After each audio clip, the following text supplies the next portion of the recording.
Most Black communities are often known for their rich food culture, with restaurants serving up classic soul food staples, fried chicken, ribs, and burgers.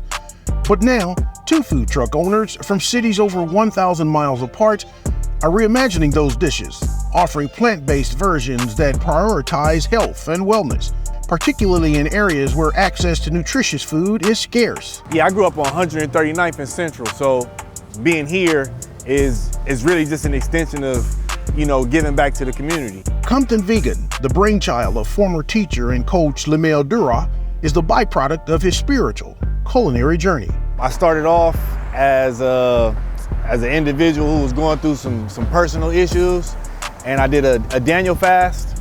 And in that Daniel fast, you basically don't eat any foods that bring you pleasure, any foods that come from animals or any animal byproducts. So it's supposed to be a 21-day fast, mental, physical, spiritual cleansing. When I got to day 21, I decided to keep going. I picked a new number. The new number was 40. So after 40 days of basically living a plant-based lifestyle, I tried to go back and eat the things that I was eating and drinking before, but my body had shifted, my mind had shifted, and my attitudes towards the things that I was eating had shifted. Shortly after that, the idea of Compton Vegan was born, because it was like I had learned how to make all of these plant-based dishes that were similar to the things that we were accustomed to already eating, and that was kind of like my gift to my community.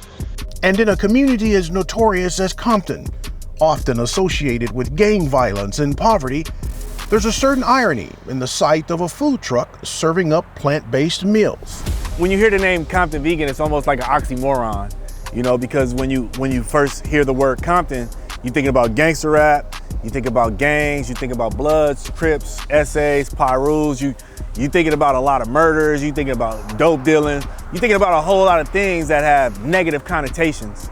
So when you see the word vegan right after Compton, it's almost like night and day. When you come to my truck, you might see a Blood, you might see a Crip, you might see an essay, you never know who you might see, but you're not gonna see any drama at this truck. And this ability to create a drama-free zone in Compton led Lemel to a number of news interviews like CBS News This Morning, and even the TED stage. His journey from personal struggle to launching Compton Vegan resonated with many. In his TED Talk, he shared how changing his diet transformed his life. Ultimately, I changed what I put into my body, and it changed my life. I'm a living example of dreams becoming reality, of hard work and dedication turning into residual manifestation, and opportunity meeting preparation.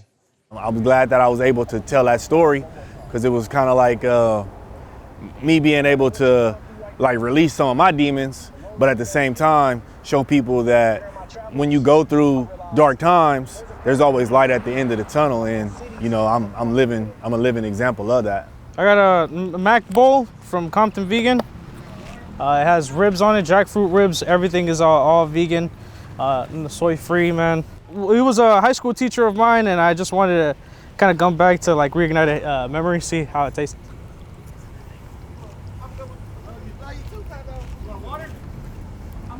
Yeah, it really doesn't fail.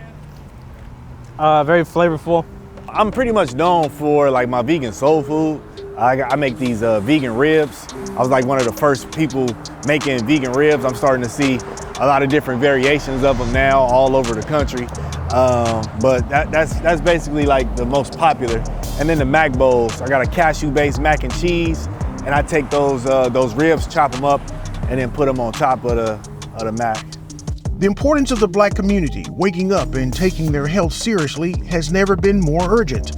With higher rates of heart disease, diabetes, and hypertension, the long-lasting effects of poor dietary choices are devastating. But food trucks like Lemel Dura are part of a growing movement encouraging healthier lifestyles and eating habits. That's basically what I'm here for, to be that option for when people start to wake up. 9 times out of 10, in our community, we don't start changing our diets until we go to the doctor, and the doctor say, hey man, if you don't stop eating pork, you got 2 months to live. So my thing is, I'm that option So before the doctor tells you something, when your body tells you, hey, we need to slow down, we need to start eating a little bit better, we need to have some different options coming into our body. My motto is, right, my people deserve healthy options, because I feel like a lot of times that people of color, we feel like we can't afford healthy options. We feel like trying to eat vegan or vegetarian, right, is a little bit too expensive, right? But so I tell people all the time, you either gonna pay on the front end or you gonna pay on the back end. And what do I mean by that? You can either pay to eat healthy, to energize your body, to fuel your body the right way, or you can pay them doctors for those doctor visits on the back end. This is Chef Rico, aka HopeBoy. His food trailer sits south of Dallas in Oak Cliff. While he shares a similar passion for health-conscious cooking, his journey was fueled by personal health complications. I was diagnosed with type 2 diabetes about 12, 13 years ago, and I just kind of changed up my diet, and I just became very health conscious, right? And so over time, I just kind of started switching up my diet and researching, and veganism kept resurfacing. And so I was trying to figure out better ways to not just feed me, but feed my family and my community. Started preparing food, my wife, my kids, they started falling in love with the food, and they were encouraging me to just start selling the food, right? And so on Facebook, we kind of just went viral a little bit, and people were like, hey, we need some of that food. And so I just kind of started selling food out my house, you know, when I first started, man. And it's just been uphill from there, man. It's been a blessing, bro. I got the chicken and waffles, greens, and mac and cheese. HopeBoy's Kitchen offers numerous Southern favorites like chicken and waffles, spaghetti, and fish, all vegan, of course, which has attracted people like Lanisha, who comes 2 to 3 times per week. I come because the food is so good. Like, after the first, you want to try everything, but you can't. It's like somebody, like your mom cooked it, like, but it's vegan, but you can't really tell it's vegan. But for HopeBoy, it's about more than just great food. His journey from the streets to serving healthy meals is reflected in his Instagram handle, Dope Boy to HopeBoy. I used to be an ex-dope boy years ago here in Dallas, Texas. Ended up getting incarcerated, doing about 4.5 years in prison on a 10-year sentence. I went in '96 and got out in 2001.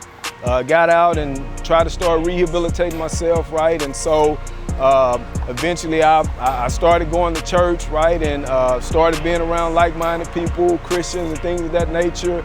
And God was being good to me, right? And so I just felt like it was my obligation, right, to figure out a way to pay it forward or to help my community. All the damage that I've done in the past, how can I repay my community? And I messed around and fell in love with food. And this is a way that I feel like I'm able to serve my community and offer them hope. Because I just want to be honest, food can be dope too. While several studies have found food can be as addictive as drugs and just as powerful in shaping lives, HopeBoy is using that power for good. Through his plant-based dishes, he's not just changing what's on the plate, but also what's possible for his community, as he even hires within the neighborhood. I didn't think I'd ever be like a cook. I didn't think I could ever work in like, this isn't fast food, but just like in the food space in general, I didn't ever think I would ever do that. But the experience has just been, it's been really great. But I wouldn't trade this experience for nothing. And that says a lot coming from Chef Zen, as his kitchen became a fresh start for her after her own journey in television took an unexpected detour. A little backstory, I came off a show right before the actors' strike happened last year. I didn't know what to do because the strike happened. I mean, I couldn't work. There was nothing filming. And so I kept coming up here because I was hungry. One day I asked Mr. Rico, I was like, hey, do y'all need some like cake or like cookies? Like, do y'all ever sell like dessert on the truck? And he was like, yeah, yes and no, but bring us some of your cookies, bring us some of your cake, let's try it. He tried it, he loved it, I got on. He asked me if I could cook, I was like, yeah, and he hired me straight on the spot. And so it was really unexpected, me working here. And honestly didn't expect to stay almost a year. One thing's for sure, you'll definitely get full with these portions. But it's a challenge trying to keep prices low enough for low-income neighborhoods, while still trying to keep your small business afloat. The restaurant industry is a tough business. I don't care if it's vegan or not, right? It's a tough business to maintain because inflation is real. Like things that I was paying $10 for 4 or 5 years ago, I'm paying $20 and $30 for them now. From day one, I've tried to make it as affordable as possible. And a lot of the stuff I'm making from scratch. So I pretty much get to control the price point, opposed to a lot of people who are buying from other distributors and their prices are going up. So they have to take that price increase and put it onto their customers. Only price increase that I've really put onto my customers is basically just inflation in general. But as far as my prices, nobody really complains about it. And those who matter don't mind, and those who mind don't matter. And one of the most significant ways they've been able to keep their costs low is by operating out of a truck or trailer. Without the overhead of a brick and mortar restaurant, they can avoid high rents and pass those savings on to their customers. I mean, we can get out here in these storefronts and these landlords, they will keep increasing your rent, your lease, and so I feel like the food trailer or the food truck is like more cost efficient as far as like all I do here is just pay for a spot, right, for a lot, and it's way cheaper. While food trucks like these adjust by making strategic fiscal decisions, fast food giants like McDonald's, Burger King, and KFC have all struggled to adapt to the growing demand for healthier options. And despite KFC's attempts to introduce plant-based items like Beyond Fried Chicken, what's this? It's a Kentucky Fried Miracle. KFC has seen mixed results, with some locations even closing due to the declining sales. Experts say fast food's failure to accommodate non-meat eaters has put them at odds with health-conscious consumers. But for food trucks like HopeBoy's Kitchen and Compton Vegan, putting health concerns first is the foundation of their business. Not just a trend, but a long-term commitment to their community's well-being. I strategically picked Oak Cliff because it's a food desert here. There's not very many healthy options over here. It's hard to find good vegan food that has like flavors, so it's definitely good, especially if you're not a meat eater, to have these kind of options. I love that we get to provide healthy options to people that look like me, you know? We're so used to eating like a certain kind of way. I love when people come up here and try the food and they're like, what, this isn't vegan? I'm like, yeah, it's vegan, it's healthy, like that's the best part of it. You know, a lot of people don't have the knowledge to eat better.